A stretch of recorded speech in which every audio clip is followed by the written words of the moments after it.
let's go to Xfinity third chair. Fan submitted questions presented by Xfinity. Let's start with this one. It is a good question. I think a lot of people probably had the same, but it feels like a pretty straightforward answer. Is Oregon still the clear number one team after last weekend?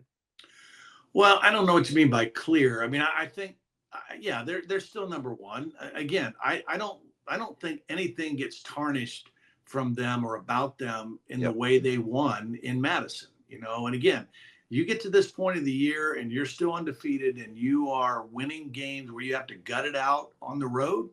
Yeah, they're still number one.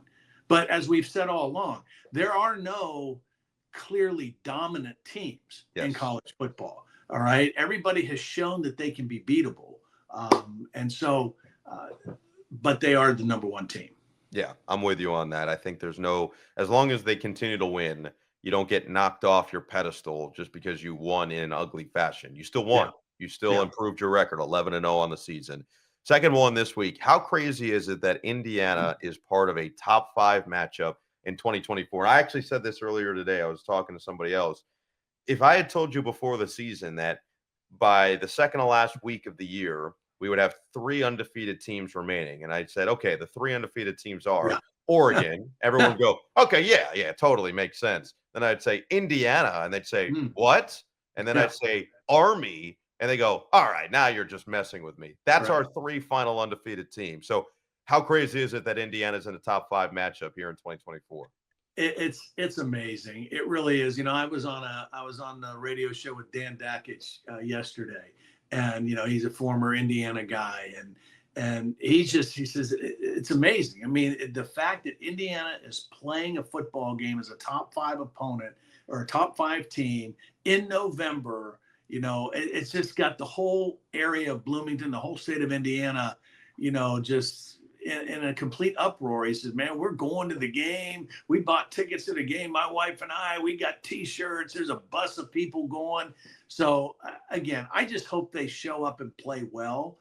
And I think they will. I'm such a believer in Cignetti and just how he's handled everything so far. I mean, he has not looked phased by anything. He has not missed a beat. And so I think his team will kind of take that same approach and that same way of doing things. They're just going to go in and play a really, really talented football team. Yeah. The one thing I will say before we get out of here about Curt Cignetti is every step along the way, he is the poster child right now for speaking things into existence. He's saying things with such confidence. It was, I'm trying to remember which game. I think it was the Nebraska game. And if you remember that one going in, a lot of people had questions. Okay, here's your first real test. Nebraska at that point, I think, only had the 1 loss on the season. And they had played some excellent football, and they were an excellent defense. And you go into that game, and there were questions. How are you going to handle this? This is the first time you really have all these eyes on you and everything, attention. And he just looked, I think it was Jenny Taft in the eyes, and he just said, we're going to play well.